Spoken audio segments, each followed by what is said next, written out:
Good afternoon, everybody. Welcome on, welcome all. Well, it's technically still morning for me, but we find ourselves in another Acer Team Story Cup match. This is Mouseports once again versus Complexity Dignitas. A best of 9 between these two teams, but a best of 1 between these two players. Spawning here in the southern location, it is the blue Zerg player, Dignitas Tefel. And his opponent in the upper left, playing for Mouseports. It's going to be the red Zerg player, Starbuck. Now, if you guys watched the last Best of 9, we just finished casting where it was Mouseports versus Neurosoft. We got to see some really cool stuff out of Starbuck, some special tactics to say the least, and some very unique and interesting gameplay. But Tefel's not a player who's going to be susceptible to that. We talked a little, well, not a little, but rather a lot about how Starbuck's kind of this wild card player. He plays the game certainly much differently than most of your average Zergs do, but Tefel's somewhat infallible, I feel. Like, if he's gonna lose the game, it's because, you know, he lost to Roaches, he lost to Bailings, he lost to his own mistakes. He's not gonna lose because Starbuck did something a little weird, a little YOLO, so to speak. But is this an actual gas? Gas before pool, 13-13? Okay.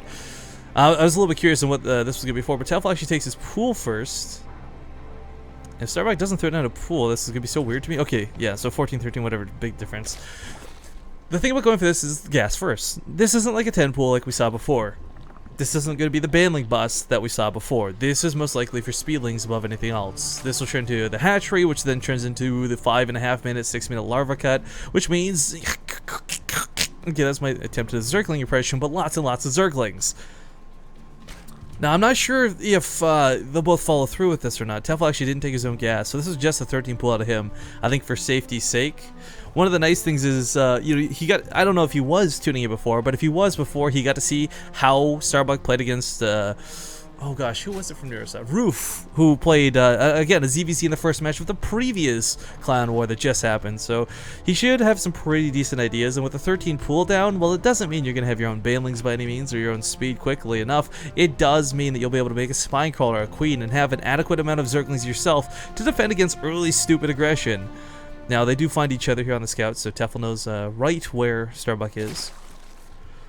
And Starbuck's actually going to send out a couple lings here rather aggressively, about 4 to start before taking the hatchery. Oftentimes you see the faster hatchery come down, somewhat similar to what Tefel did, because 4 Zerglings alone aren't going to get a lot done, and even if this was a hatch first into a 15 pool, by the time the lings get to the base, the queen's still kind of just timing out. Rather than the second queen on the way, it's the first queen, but still would be finishing appropriate timing. Because I got a couple people in chat asking who won the last series. Mousesports won 5-2 over Neurosoft, and it's yeah, they had a doubleheader today that I guess I wasn't really aware of, but I'm still cool to cast it. So we're here and we're watching and we're enjoying. And cool is for Neurosoft. Whoa, actually, that drone's gonna go down. First blood. For Neurosoft, they certainly had some talented players, but I wouldn't say their roster was one that was really conducive to beating Mousesports.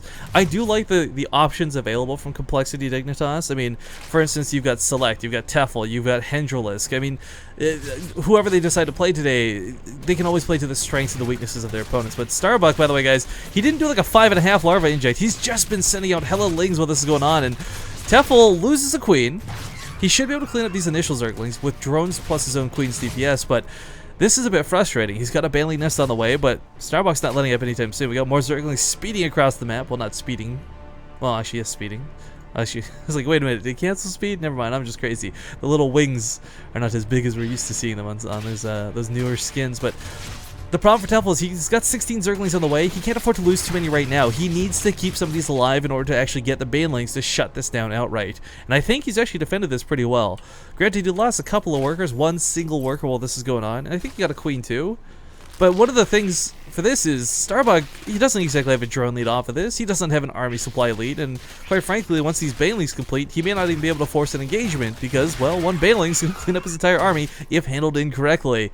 The Roach Ward and the transition out of this is kind of a nice idea, but I don't know if we'll be able to get enough out in time, because now it's Tefel's turn to be aggressive. He's making 14 lings behind us. He's the one who's going to be putting on a lot of the pressure, and there's no Bailey nest at home for poor old Starbuck. It's just straight to a Roach Ward. And while Roaches will eventually work, he may have to give up the natural. Queens are trying to come down. Where are those Bailings? Okay, waddling across a little bit further behind than the rest. But yeah, double spine callers, double queens. He's got the range to possibly focus down the banelings, but he has to focus those down before the zerglings can really get much use. Gets a decent connect with one. An okay connect with the other, and this third baneling will kill whatever lings are left. It's only like 2 though, so the spine call on these 2 queens don't have enough energy to transfuse one another, sadly. And this is looking like Starbuck may have been broken, folks. He will get a transfuse off before the queen dies, but it is, in fact, going to die. These banelings are probably just going to walk to the mineral line, and zerglings will kill the spine caller, and this is looking to be about game here for poor old Starbuck. The roach warren came a little too late. 2 roaches pop out, another 2 are on the way, but even if he holds this, which won't be easy, he's not going to have that natural base to mine for quite some time. Those baneling connects were almost perfect. All these drones have almost no HP, and Tefel's still flooding it with units, but oh no, don't focus on the roaches, man. Just go for the natural base. Pick off whatever roaches you can get a surround on. Roaches do beat out zerglings in high numbers and high quantities, and especially on a ramp like this, but if you get a surround with those zerglings, you're good to go. Tefel has stopped droning behind this. By the way, he's been continuing to produce just massive amounts of lings, and as he starts grouping up, this is looking a little bit more and more scary. Again, the focus kind of shouldn't be on this ramp. He's just throwing zerglings away into these roaches, and he could easily focus the hatchery, bait the roaches down the ramp to come and defend, and if they do, then all of a sudden your zerglings have got a surround they can take outside of that ramp. But he dives back in once more for more drones, and Tefel's aggression's not letting up anytime soon. Still making more drones, granted. 5 more just popped out, but zerglings and more zerglings on the way. He's going to focus on the natural base, and he will absolutely get this, and probably choose to disengage. If there were no broodlings, he probably could have surrounded the roaches and got another kill or 2, but killing that hatchery was a good way to seal his lead in this game.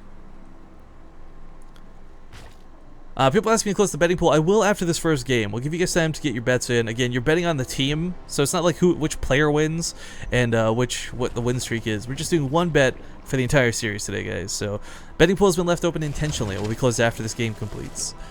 Anyways, 9 roaches on the way for Tefel, and Starbuck, more hurtful than anything else. Not only does he not have mining coming from this natural, he doesn't have any extra larva production. If there's a macro hatchery in the main or something weird, then he probably wouldn't actually be in such dire straits. But he's only just now got a queen remade, so there's no inchects going on. There's not enough larva generating, and quite frankly, Tefel's army is just going to overwhelm. Not only is the zergling count pretty high, again, the roaches coming behind us will be able to match that of Starbuck's. Gets another cancel on the hatchery, doesn't quite kill it, but gets the cancel, and his link control's been fantastic. We got some banelings morphing in behind this, but again, it's not like Tefel tunnel visioned on zerglings. No, these are roaches, boys and girls. And there might just be a little too many. 10 to 9, but again, the 20 zerglings are going to add a lot of DPS and soak a lot of hits.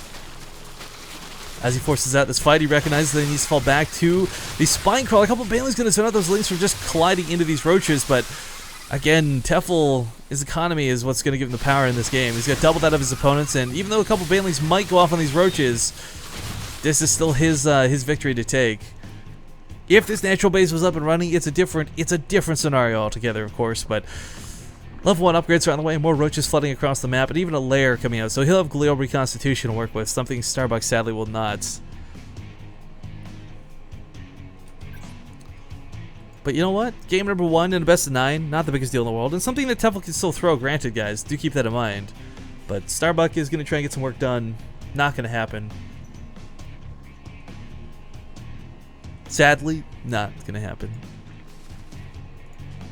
It's just kind of a slow bleed out at this point. I mean, I admire that Starbuck's still trying to stay in this, guys. For him, I'm sure it's all about trying to get a victory. I mean, he went 3-0 last cup, you know? It was not easy to just kind of go take a loss here in the first game, but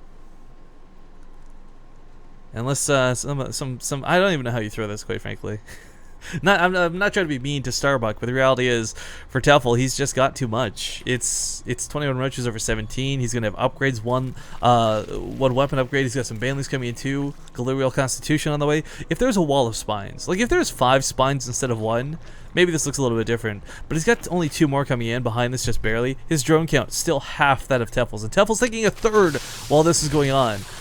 So even if he loses this entire army, he's able to reproduce it, whereas Starbuck simply is not. Starbuck is migrating back the low roaches, though. I want to give him big credits on this. You don't see a lot of people do this in those roach wars, and this is a really big deal. When the spine cargo goes down, the roaches are just bleeding out, and this is too much for him to handle. He's got a concave, but again, the level 1 upgrades are going to actually play into the lower roach counts here. Spine collar is being forced to be utilized. Something that's not easy to do, but still, even with that spine collar, just barely not going to be enough. Really well handled here out of Tefel. Good response to the earlier Zerglings out of Starbuck. This did look scary for Tefel, guys. You know, he didn't scout this coming. He didn't have preparations for it, but he still held and was able to bring it back. So really well handled by him. And I don't really know what else to say at this point. It's over. Last couple roaches are going down.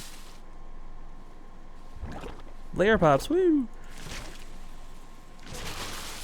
You know, this does make me a little sad, though, because we did find some very entertaining games out of Starbuck, but sadly, if we do see him again, it won't be till the ace match in game number 5.